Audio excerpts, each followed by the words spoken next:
Assalamualaikum warahmatullahi wabarakatuh.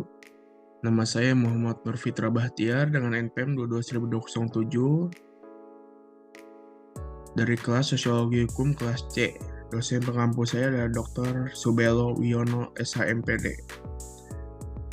Kali ini saya akan mempresentasikan tentang sosiologi hukum. Yang pertama ada pembahasan materi. Yang pertama ada pengertian sosiologi hukum. Yang kedua ada ruang lingkup dan objek sosiologi hukum. Yang ketiga ada paradigma dasar hukum dalam perspektif sosiologi hukum.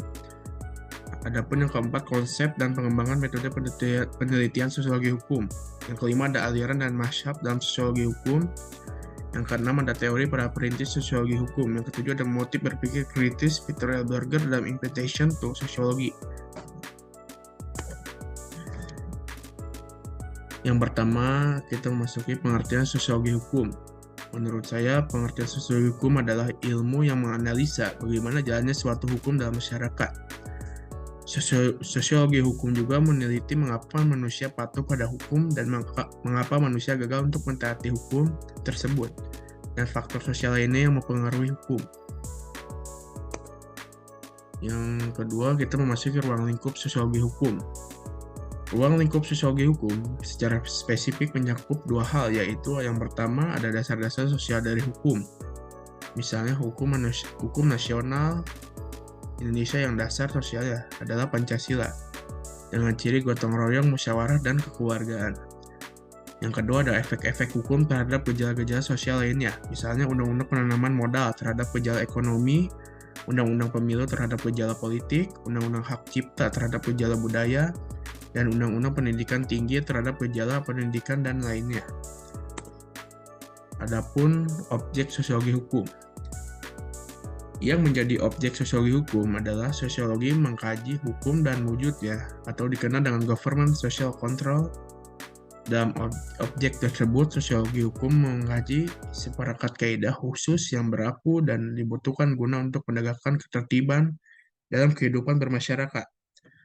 Sosiologi hukum juga mengkaji proses yang berusaha membentuk warga masyarakat sebagai makhluk sosial, sehingga sosiologi hukum memiliki eksistensi sebagai kaidah sosial yang ada dalam kehidupan masyarakat.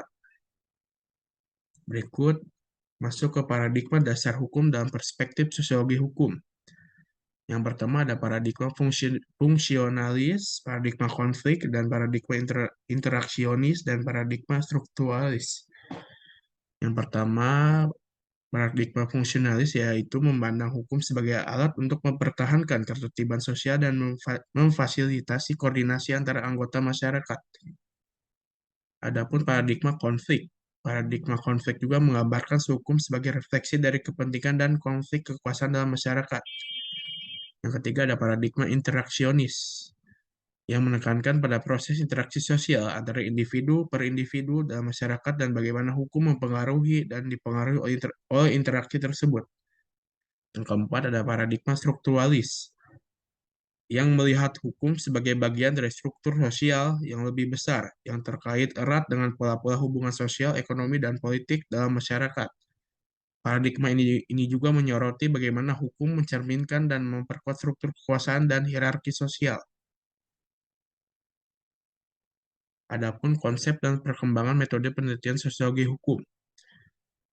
Konsep dan perkembangan metode penelitian sosiologi hukum itu terdiri dari dua golongan, yaitu ada penelitian hukum normatif dan penelitian hukum empiris. Penelitian hukum normatif atau doktrinal juga menggunakan paradigma hukum yang bersifat normatif, yang menginginkan suatu dasar yang bersifat norma atau kenyataan imajinatif. Metode penelitian ini juga berbasis pada undang-undang dan peraturan hukum, yang dikaji dengan menggunakan paradigma hukum doktriner. Adapun penelitian hukum sosiologis dan empiris atau non-doktrinal, yang juga disebut metode penelitian sosiologi hukum, menggunakan paradigma hukum yang berbasis pada hukum dalam kenyataan atau law in action, atau hukum dalam artian nyata. Metode penelitian ini menganalisa hubungan timbal balik antara hukum dengan gejala-gejala sosial lainnya secara empiris.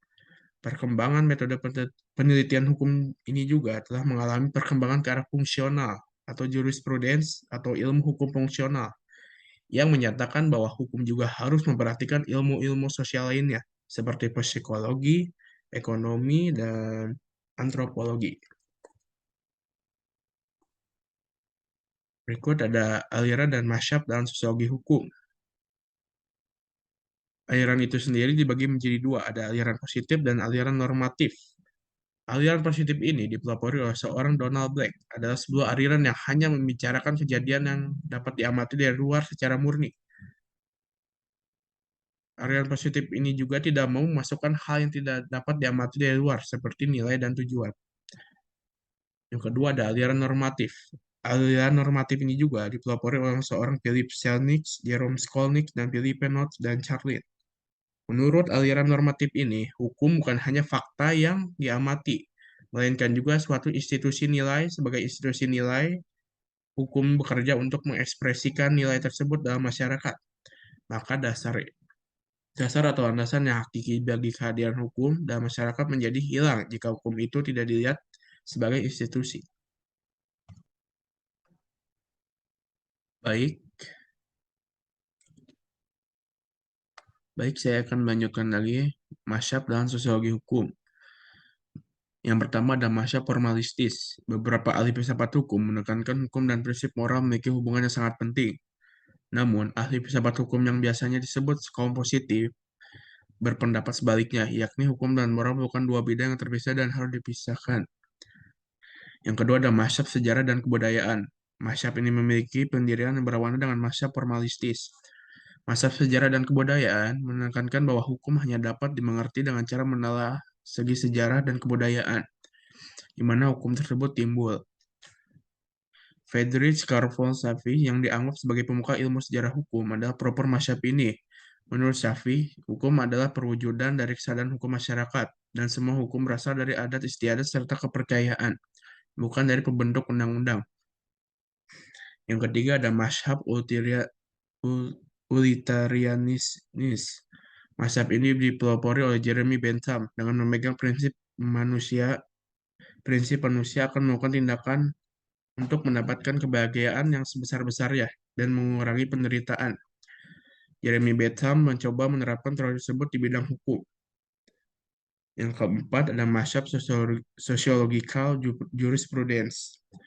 Mazhab ini dipelopori oleh Eugen Ehrlich, yakni terdapat pembedaan antara hukum positif dengan hukum yang hidup atau living law. Atau dengan arti lain, terdapat pembedaan antara kaidah hukum dengan kaidah sosial lainnya. Pada dasarnya,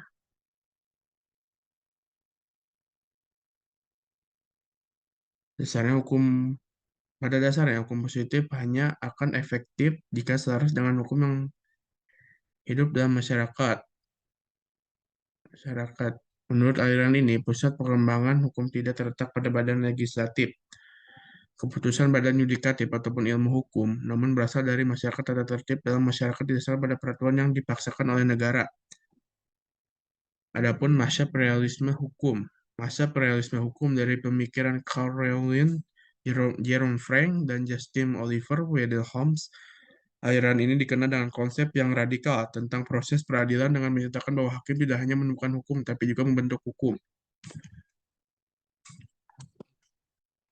Ya, lanjut lagi, sekarang sudah memasuki teori para perintis sosiologi.